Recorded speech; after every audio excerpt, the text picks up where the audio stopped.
जैसे central government का जितना फ्लैगशिप स्कीम जहाँ पे इम्प्लीमेंट का अरुणाचल प्रदेश में, तो मेरा क्वेश्चन ये है कि अरुणाचल प्रदेश में जितना स्कीम जो इम्प्लीमेंट कर रखा है वो सही मायने में सही जगह में सही लोग को पहुँच रहा है क्या और क्वालिटी के साथ में?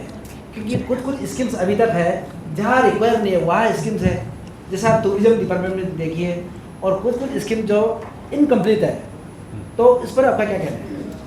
नहीं, आपका कहना सही है। देखिए 100% तो कहीं भी नहीं होता है, ये तो मैं भी मानता हूँ। तो इसीलिए आप लोगों का काम भी मीडिया जैसे फोर्थ पिलर हम लोग मानते हैं, तो मीडिया का भी यही काम है कि जो ग्राउंड हकीकत है वो सरकार तक पहुँचाने के लिए। तो मैं अनुरोध करेंगे कि स्पेसिफिक कुछ है तो उसको हम लोग एड्रेस करने का कोशिश करेंगे।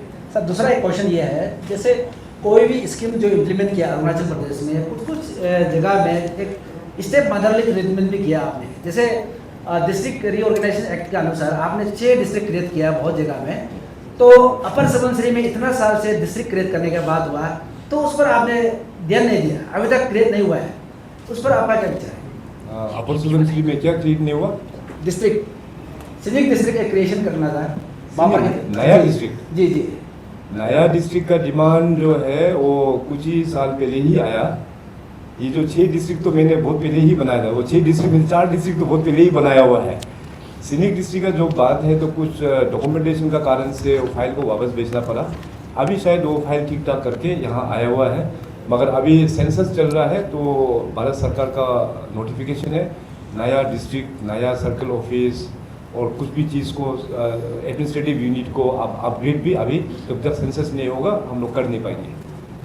सर मेरा सवाल है, ये जो अरुणाचल पंचायती राज कॉन्ट्रेक्चुअल को लेके है, अरुणाचल पंचायती राज का 240 पंचायती राज का 240 MTS और 27 ड्राइवर्स का जो इशू है, लास्ट टाइम आपको हम जब सर मिला था आपने भी बोला था कि तब नेक्स्ट टाइम क्लियर इसको आप दे देंगे आपके डिपार्टमेंट के साथ डिस्कस करने के बाद।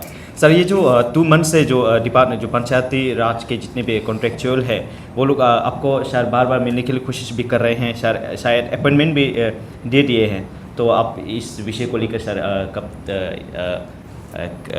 उन लोगों तक सर आप लाएंगे, आपका क्या ओपिनियन रहेगा? क्योंकि आप लोग भी अभी जितने भी 240 जितने भी MTS है वो लोग भी सर्वाइव कर रहे हैं, उनके जो डिमांड्स है जो कि इन्हेंसमेंट्स ऑफ सैलरी और रेगुलरेशन ऑफ उसके एम्प्लॉयमेंट था। सर आपने जो क्वेश्चन पूछा है, आई थिंक हमको जो डिपार्टमेंट ने शेयर किया है कुल मिला के 27 कॉन्ट्रेक्चुअल ड्राइवर है एंड 243 कॉन्ट्रेक्चुअल MTS है अंडर PR पंचायती राज डिपार्टमेंट।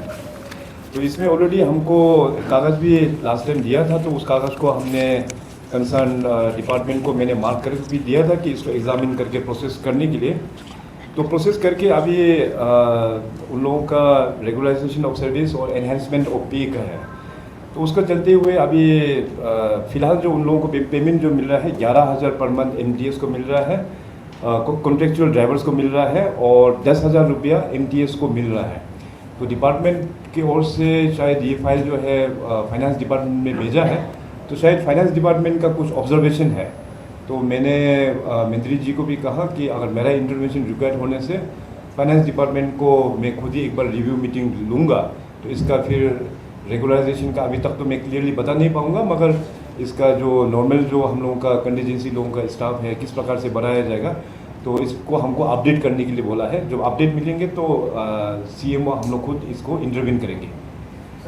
सर मेरा एक सवाल रहेगा कि सर कल आपने ये ACF का सर आप जो मीटिंग बैठा था उसके रिगार्डिंग में ये इंसाफ लोग ने सर आज एक मतलब मीडिया में और स्टेटमेंट दिया है कि विदिन दिस 24 जून में अपना को इम्प्लीमेंट करोगे सर, तो आप इसमें क्या स्टेटमेंट देंगे? देखिए अफरा के बारे में आप सब लोग जानते हैं, ये बहुत पुराना एक्ट है, 1978 का एक्ट है। रूल्स नहीं था इसमें, तो बीच में कोई इंडिविजुअल लोग जाके ऑनरेबल गुवाहाटी हाई कोर्ट में इसको फाइल किया, वहाँ पे रूल्स बनना चाहिए।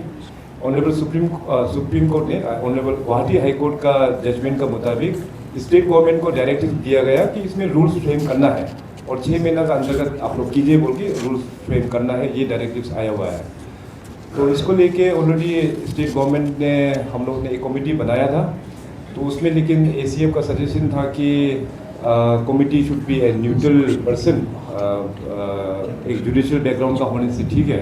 अकॉर्डिंगली फिर कमेटी को हम लोग ने विजिट करके एक जुडिशियल बैकग्राउंड का चेयरपर्सन को रख के, इसके बाद कोर्ट से भी हम लोग टाइम सीख करते हुए रूल्स बनाने का जो काम है वो शुरुआत हो गया था।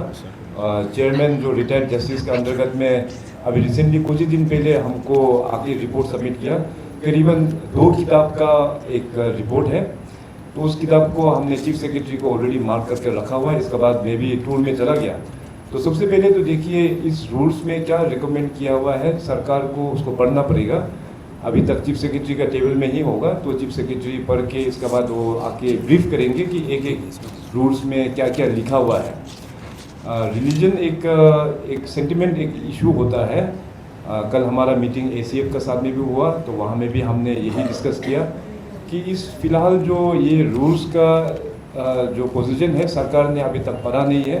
सरकार को इसको पढ़ के, इसको समझ के, इसको फिर हम लोग को वायरल कंसल्टेशन हम लोग को करना पड़ेगा। और वही रिक्वेस्ट जो है मैंने इफ्साप के जो प्रेसिडेंट हैं उनको भी हमने किया हुआ है, क्योंकि जिस दिन रिपोर्ट सबमिशन हुआ था इफ्साप का प्रेसिडेंट भी उसका शायद कमेटी मेंबर है शायद, तो उन्होंने भी वही भी रिक्वेस्ट किया था कि 24 तक इसको आप लागू कर दीजिए। तो मैंने समझाया कि देखो हम लोगों को इसमें जल्दबाजी नहीं करना है, क्योंकि ये एक सेंसिटिव मैटर है। इसको पहले सरकार पहले पढ़ेंगे, पढ़ने के बाद सभी रिलीजियस स्टेक होल्डर्स को हम लोग इन्वाइट करेंगे। जैसे अपना इंडिजिनियस फेथ में भी बहुत सारा डिफरेंट ग्रुप्स है, दोनी पुलो है, अमित मताई है, नानी इंडिया है, रांगफ्रा है, इस प्रकार का इंडिजिनियस में भी कई सारा है। क्रिश्चियन में तो इतना सारा डिनोमिनेशंस होता है। लाइकवाइज बुद्धिस्ट में भी बहुत सारा अलग अलग प्रकार के होता है। हम लोग जिसे तवांग वेस्ट कामेंग लोग हिनायाना बोलते हैं, और ईस्टर्न साइड में जो है वो लोग हिनायाना है, तवांग वेस्ट कामेंग वाला महायाना है। और महायाना में भी ब्रॉडली 4 सेक्ट होता है अलग अलग। सो इस तरह से इसका वायरल कंसल्टेशन, क्योंकि ये जो एक्ट या रूल्स है किसी इंडिविजुअल रिलीजन के लिए नहीं है, ये सभी के लिए है। तो ये एक सेंसिटिव मैटर है, इसलिए आज आपने ये क्वेश्चन उठा के अच्छा भी किया।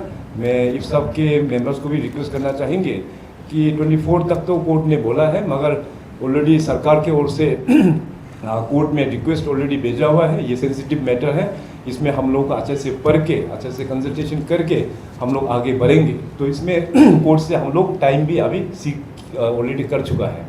सर और एक सवाल ये है कि एक एक करके पूछो, एक एक करके। और एक सवाल ये है कि इफ्साप के जो लोग हैं, वो लोग टीम है, कहना है कि कल ACF के साथ जो नॉन एफएससी की भी मीटिंग में आया हुआ था, तो वो लोग ये क्वेश्चन कर रहे हैं कि since this is a sensitive issue of Arunachal Pradesh, why non FSC is allowed to attend this kind of meeting? No comments. Next question. Sir, जैसे आपने कहा कि पावर हाउस है अरुणाचल प्रदेश और 60,000 मेगावाट है जो पावर की कैपेसिटी है। अभी जगह जगह डैम्स बन रहे हैं, लेकिन कहीं कहीं सर विरोध भी हो रहे हैं, जैसे MLA के घर को भी डैमेज किया गया। आप क्या कहेंगे, लोगों से क्या अपील करेंगे कि हाइड्रो पावर को लेके सियांग डैम में भी? ये आई थिंक आपने मेरा चीज़ को अच्छे से नहीं समझा। मैंने हाइड्रो पावर कहा, सियांग में जो प्रोजेक्ट बन रहा है वो हाइड्रो पावर नहीं है, वो एक नेशनल प्रोजेक्ट है। वो बेसिकली एक डिफेंस मैकेनिज्म का एक प्रोजेक्ट है। हाइड्रो पावर तो उसका ऑफशूट है। हाइड्रो पावर इज ऑफशूट, वो हाइड्रो पावर प्रोजेक्ट नहीं है, वो एक डिफेंस मैकेनिज्म है। क्योंकि आपको पता है कि वहाँ तिब्बत में चाइना लोग ने ऑलरेडी काम शुरुआत कर दिया है, और वहाँ से जो हमारा सियांग नदी को किस प्रकार से हम लोग को बचाना है, उसके बाद वहाँ से इनकेस चाइनीज़ लोग वहाँ से फ्लड कर देते हैं, तो यहाँ में किस प्रकार से स्ट्रक्चर होना है। सो ये नेशनल प्रोजेक्ट है, 2008 में ही इसको नेशनल प्रोजेक्ट का दर्जा मिला हुआ है। सो हाइड्रो पावर का साथ में इसको हम लोग को मिक्स नहीं करना चाहिए। और जो भी है अभी SUMP जो सियांग प्रोजेक्ट में भी अच्छा प्रोग्रेस हुआ है।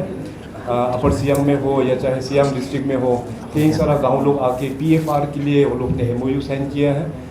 गेकू में भी अभी रिसेंटली 110 घर ने आके MOU साइन किया है, जिसके चलते कुछ अभी रिसेंटली जो इंसिडेंट हुआ है। मगर हमें पूरा विश्वास है, हमारे वहाँ के विधायक, पंचायत और हमारे वहाँ के प्रशासन, even department of hydro power लगे हुए हैं कि कम्युनिकेशन चैनल पूरा खुला है।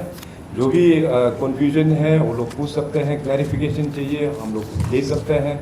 सरकार की ओर से जो भी यहाँ पे डिस्ट्रक्शंस हुआ है उन लोगों को इमीडिएटली कंपनसेशन रिलीफ का अभी प्रोसेस चल रहा है, तुरंत उन लोगों को डीबीटी के माध्यम से उन लोगों के अकाउंट में जो भी लॉसेस हुआ है उसको पूरा कंपनसेट किया जाएगा। और इसमें कुछ जो लीड करने वाला कुछ नोटिस लोग भी हैं उनके लीगल एक्शन को स्टार्ट किया जाएगा। सर मेरा एक लास्ट सवाल है sir, unemployment medical lab technician of Arunachal Pradesh जो कि अभी काफ़ी दिनों से जो रैली कर रहे हैं, लोग अपना जो डिमांड रख रहे हैं सर, उनके जो जितने भी यूथ्स है जो अनएम्प्लॉयमेंट जो मेडिकल लैब टेक्नीशियन, उनकी डिमांड रहा है कि खास आज हेल्थ मिनिस्टर होता तो सर उससे भी पूछता। आप एज ए सीएम सर आपसे ये मेरा सवाल है।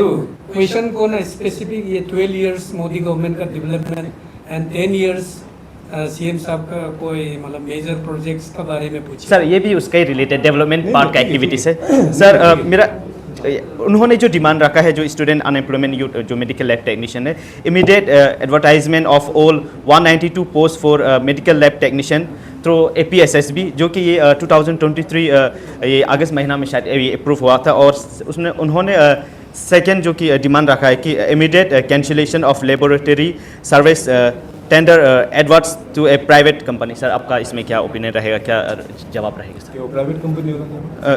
सर इनका पूछना है कि लैब टेक्नीशियन का बच्चा लोग कल प्रोटेस्ट किया था ईटानगर में, 192 पोस्ट क्रिएट किया हुआ है, सरकार ने करके रखा है। तो कुछ प्रोटेस्ट किया था, उनको डिमांड है कि अर्जेंटली उसको नौकरी को ये करना चाहिए, रिक्रूटमेंट प्रोसेस शुरू करना चाहिए। साथ में उनका है कि जो लैब सर्विसेज प्राइवेट ऑर्गेनाइजेशन को दिया है उसको कैंसिल करना उसको चाहिए। कैंसिलेशन किया लेकिन साथ साथ मेरा एक और भी सजेशन है कि ऑलरेडी एम्प्लॉयड में भी करीब 250 जैसा एम्प्लॉयज कर रहा है हेल्थ डिपार्टमेंट में, तो उसका क्या होगा यदि ये प्रोटेस्ट कर रहा है तो इसका क्या होगा? अच्छा, ब्रॉडली आपका भी सेम क्वेश्चन है ना? हाँ, ये दोनों एक ही क्वेश्चन ही है सर। तो इसमें ऐसे है 192 जो लेबोरेटरी टेक्नीशियन का जो पोस्ट है वो ऑलरेडी कैबिनेट ने क्लियरेंस दे चुका है, ये सभी को पता भी है। और जैसे अभी मीडिया के दोस्त आप लोग ने कहा कि ऑलरेडी सर्विंग वाला भी डिपार्टमेंट में काम चल रहा है, और अभी नया भी कहीं सारा लोग अभी नया पढ़ के भी लैब टेक्नीशियन लोग भी आए हुए हैं। इसका प्रोसेस जो है ऑलरेडी चीफ सेक्रेटरी में हम लोग ने हाई लेवल स्टैंडिंग कमेटी एक गठन किया हुआ है। तो ये मैटर जो है चीफ सेक्रेटरी का अंतर्गत में अभी पड़ा हुआ है। सो देखिए अभी जिस प्रकार से हम लोग जो SSA को भी एक रेशियो के मुताबिक हम लोग ने रेगुलराइज करके जो लेके गया है, तो जस्टिस तो देखो सबको मिल रहा है। जो एग्जिस्टिंग जो जरा बहुत पहले से जो सर्व करके रखा है उनको भी जस्टिस देना है, और जो नया जो लोग फेस जो करके आया है उन लोगों को भी अपॉर्चुनिटीज़ देना है। तो मैं इनिशिएट करूँगा डिस्कशन, एक मिडिल पाथ जो है उसका अपना के सबका प्रॉब्लम को सोल्व किया जाएगा। Thank sir you. एक इम्पोर्टेंट था सर, क्योंकि सरकार चल रहा है विशेष प्रोजेक्ट है, और खास करके हम दो चीज़ का ऊपर में सर, एक है लास्ट क्वेश्चन है, ये लास्ट क्वेश्चन होगा मनोज जी। करेंगे। लेकिन एयरपोर्ट ओलंपिक से जब हम ईटानगर आते हैं सर, सड़क का हाल बहुत खराब है, बहुत जगह 4 लेन तो जस्ट बोलने के लिए 4 लेन खत्म हो गया, वहाँ इमेज बहुत खराब हो रहा है, वो एक नंबर है।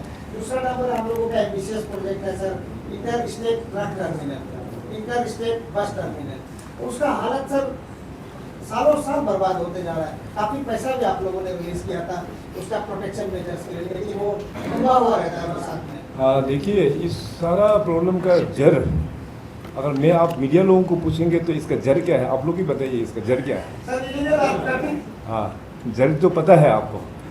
तो मेन जड़ जो है, जो पहाड़ है, अभी पहाड़ों में जो कटिंग होता है तो मानसून में जो बारिश होता है तो सारा जो वहाँ से मट्टी आके ड्रेनेज बंद करके पूरा रोड में आ जाते हैं, सारा जड़ यही है। तो इसलिए यहाँ पे मैंने DC को भी कहा है कि इसको आर्ट कटिंग को एक रेगुलेट वे में किया जाए। जब तक इस आर्ट कटिंग को हम लोग अच्छा से रेगुलेशन में लेके नहीं आएगा, ये एक पेरिनियल एक प्रॉब्लम है, सालों सालों यही प्रॉब्लम चलते रहेगा। सो देखिए अभी इस बार भी काफ़ी सारा डिस्कशंस हुआ है, आपने ISBT बस टर्मिनल का भी बोला है, ये आज से नहीं कहीं मानसून में हमेशा यही हालत होता रहता है। तो पहाड़ों में कटिंग हो रहा है, फिर बारिश से मट्टी पूरा यहाँ पे आ जाता है। तो इसको हम लोग एक आर्ट कटिंग का एक अच्छा एक पॉलिसी हम लोग को एडॉप्ट करना होगा, तब जाके इस प्रॉब्लम को एक सोल्यूशन में लेकर आ पाएंगे।